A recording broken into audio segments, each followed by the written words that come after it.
pour yow lan moo war a doon suite bi ginnaaw li mu jot a constaté. li war a doon suite bi pour man mooy déjà ñu jël en compte ni erreur am na quelque part je crois que détecté na fu erreur bi féete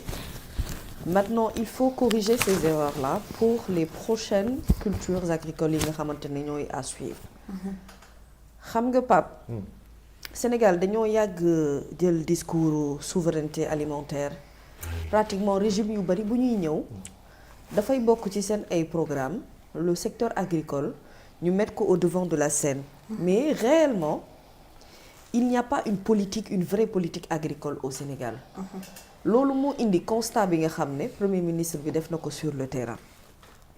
je crois que soxlawul ñuy maîtriser mbay totalement pour comprendre ne c'est une filière grandissante boo xam ne mën na développer au-delà même du li nga xamante ne moom mooy dëkk mais mën na permettre également à tout un peuple ñu mën di profiter ci li nga xamante ne moom la Sénégal di bayal boppam. souvent booy dégg mbay mi dafay mel ni comme gerte gi rek la concerné. dafa mel ni comme Sénégal. culture yëpp ci gerte la yam arachide on ne parle que de ça et depuis des années. maintenant il faut arriver à un niveau où quand on parle de politique agricole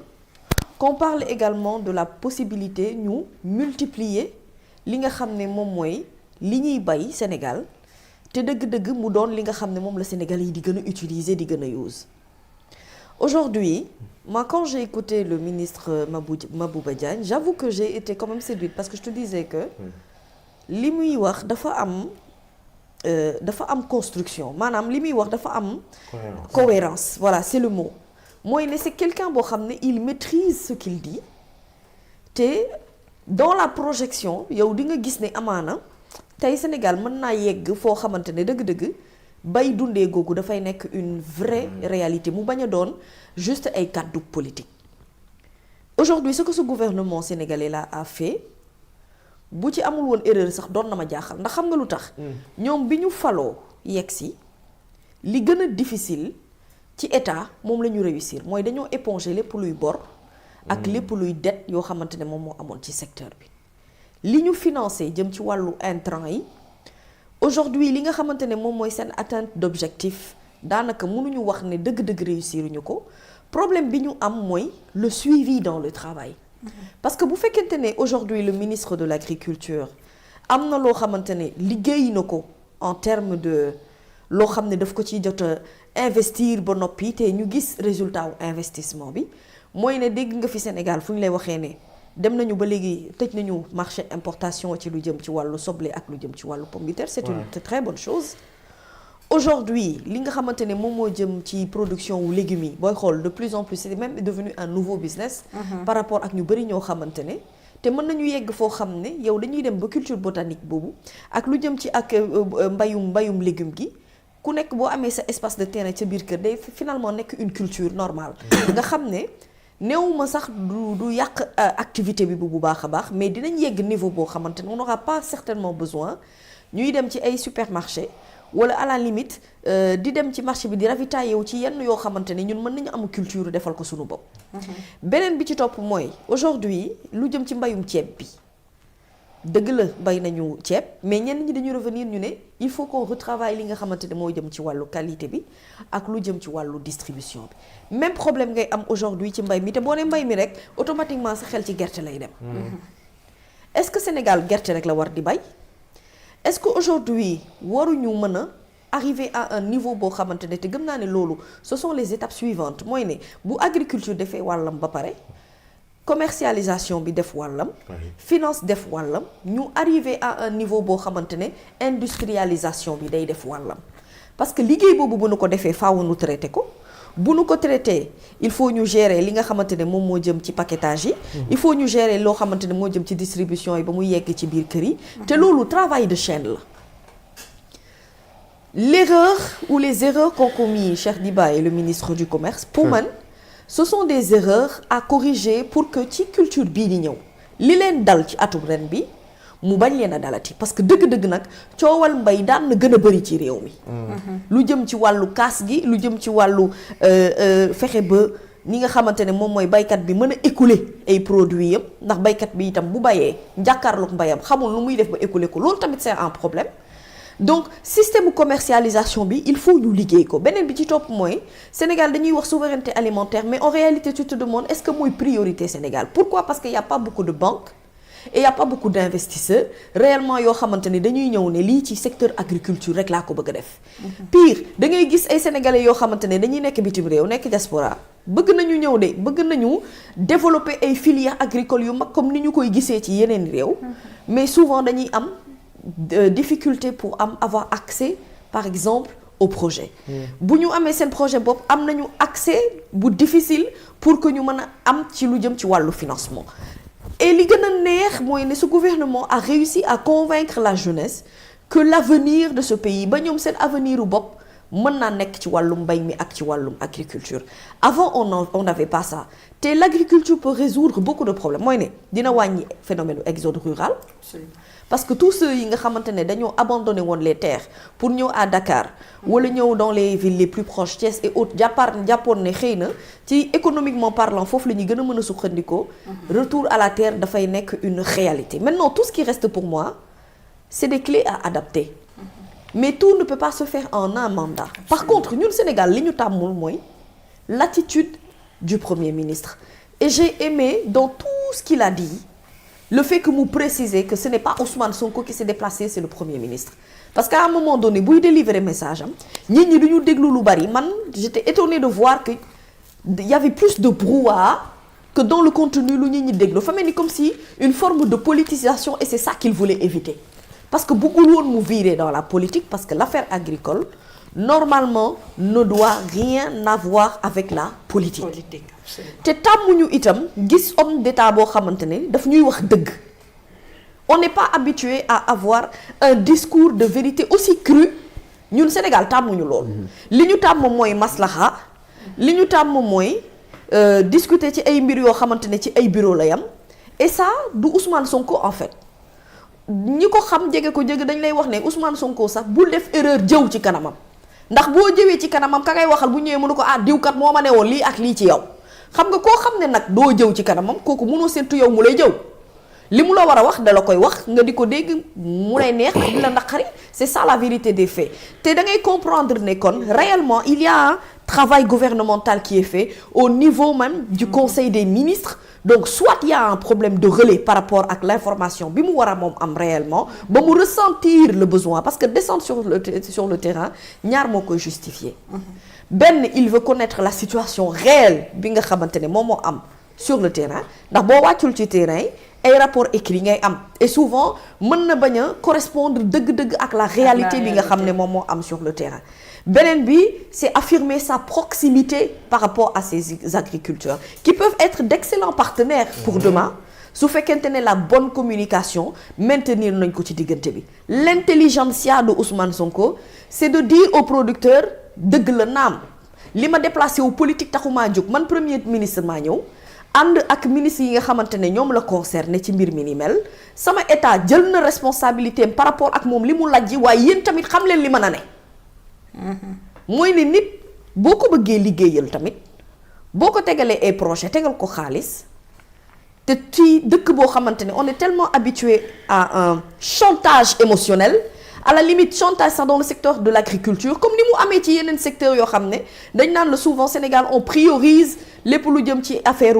ay grève ay manifestations yeneen yu ni mel pourquoi parce que dañoo jàpp ne à chaque fois qu'on élève la voix dañuy seet beneen moyen bu ñuy jaar ci suuf soit neexal leen ci ay xaalis mais en réalité on n'a jamais réglé le problème nag tant que duutoo ko baaraam xamoo fu jafe-jafe bi nekk mënoo koo saafara pour man à la limite le ministre Cheikh Diba doit au-delà de noter li nga xam ne moom mooy les observations de Ousmane Sonko ndax bu fekkente ne wax na la ni ma feddaliwaat leen nii mooy ne à un moment donné soit ci conseil des ministres la soit sur un travail de compte rendu il s'est rendu compte que réellement li nga xamante ne moom la ñuy nekk di ko wax s'il a ressenti le besoin mu wàcc ko et avant muy wàcc ci terrain bi il l'a d'abord annoncé à Passy bi mu jaaree Passy la ko ñu ko wax duut baaraam li nga xam ne moo jëm ci secteur agricole. Et d'ailleurs, nous, on en a parlé lors du discours du président Diomaye, en se disant comment le chef de l'État peut ignorer li nga xamante ne moom mooy jafe-jafe baykat yi ak jooy gi ñu koy jooy boobu ba tey et ce n'est même pas mentionné dans son discours mais moom il revient pour faire la correction par rapport ak erreur boobu nga xam ne erreur de communication la ci période de crise boo xamante ne dëgg-dëgg bu ñu ko bàyyi woon nii mu dem nit ñi seen yaakaar mën na yàqeeku te comme dañoo toll ci waxtu politique boo xam ne les gens au lieu de parler des bonnes actions du gouvernement on est plus en train de se focaliser sur la personnalisation donc c'est important pour moom que mu wàcc xamal leen ni lii moo mën a nekk lii moo mën a am lii mooy projection wu ci at yii di ñëw te pour man erreur bi nga commettre en 2025 2026 c'est une erreur à ne pas reproduire parce que dina la servir de leçon kon dorénavant cet état sait que bu fekkente ne fixé na objectif yu bees à Mabouba ne ko 2000 tonnes laa bëgg 2000 tonnes yooyu il faut ñu fexe de telle sorte que ñu mën a écouler marchandise bi te on a le même problème dans le secteur de l'oignon et dans le secteur des pommes de terre mooy problème mu stockage foo koy denc pomme de terre bi day dem ba dafay yàqu soble bi day dem ba dafay yàqu finalement on ne tire pas profit de la production bi nga xamante ne moom la sénégalais yi war a am na ay sénégalais yoo xamante ne ci diaspora bi la ñu nekk bëgg nañu ñëw oui peut-être loo xamante ne dina mën a tax oui denc boobee mën a yomb mais problème bi mooy c'est toujours l'administration. C'est toujours l'administration qui pose problème parce que tu sais pourquoi? Malheureusement, le système est toujours ancré en nous. Oui. Et tant que ce système est ancré en nous, on peut bien avoir une volonté. Mais bu fukki nit di gas fukki nit di suul pour que nit ki li muy liggéey mu mën a am visibilité du yomb. Pour man lii c'est une bonne chose ba pare il faut qu'on ait aussi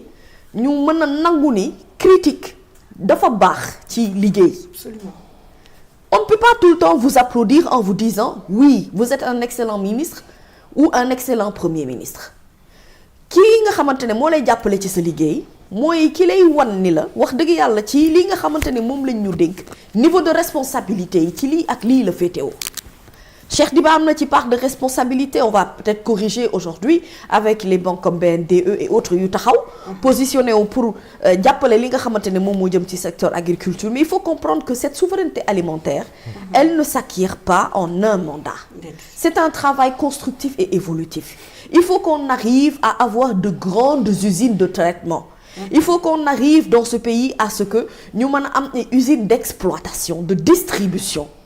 xam nga ci réew moo xam ne mu ñu naan la Sonacos faatu na bu yàgg Sonacos war naa mën a am keneen concurrent secteur bu amul ay. wala sax ñu ubbi capital bi permettre. ubbi capital bi c'est une très bonne idée dugal ci seen xaalis mais loolu mooy dëgg mais peut-être que ci projet immigré yi am na projet bu mel ni Sonacos par exemple. bien sûr avec c'est-à-dire Alpha Diallo souvent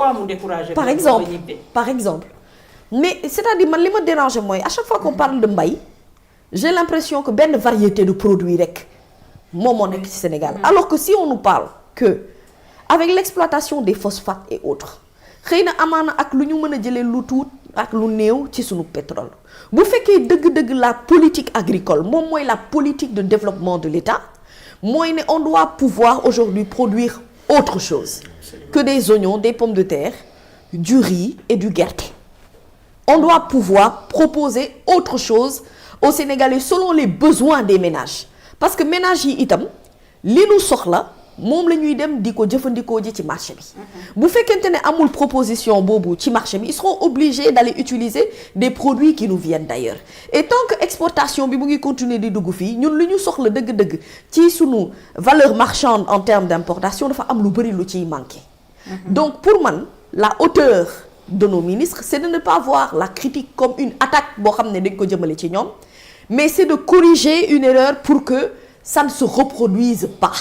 erreur bi am nii tey liñ ci jot a ñàkk ci xaalis xajoon na ci beneen secteur souvent dañ lay wax naan la oui y a pas que mbay mi ci Sénégal y a d'autres secteurs yoo xamante ne c'est des secteurs yoo xam ne ça avance à petits pas à la limite ça ralentit pour ne pas dire que ça traîne mais bu fekkente ne am na lenn loo xamante ne dëgg-dëgg buñ ci liggéey ci wàllum investissement mën nañu indil soit le double wala mu permettre au moins aux Sénégalais de pouvoir vivre convenablement ci ay production également de qualité et j'insiste sur la qualité parce que aussi mënoo di exiger dara te yow la ngay bayit amul terme de qualité bi nga xam ne moom la Sénégalais bi soxla pour mën koo utiliser dëgg-dëgg dëgg la gerte nag lu ci bëri mën nañ ko ci produire mais pour man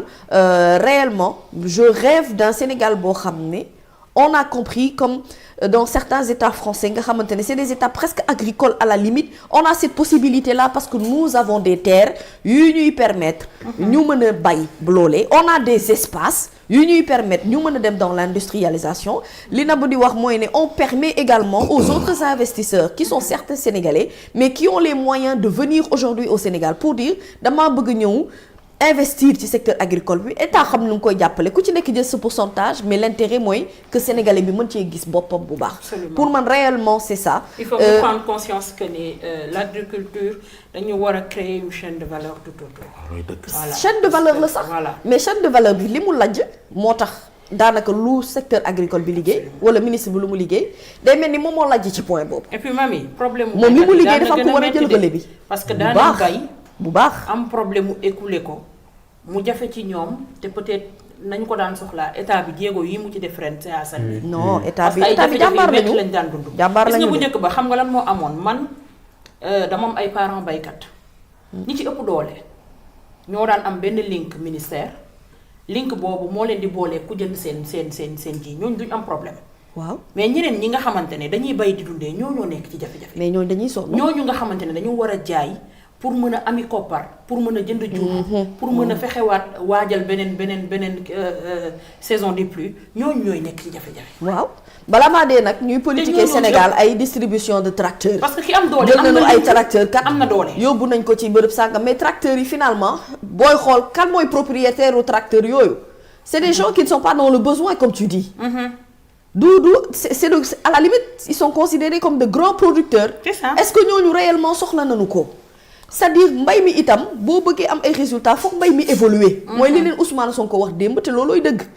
mënuñu rester à. mbay mi réalité terrain la. réalité terrain la d'accord naa mais il faut mu évoluer dans un sens beaucoup plus moderne. Absolument. wax ji yëpp li ko indi mooy ni discours de vérité bii Ousmane di def. moom la Sénégal tàmmul xamuñu ko. xamuñu ko de.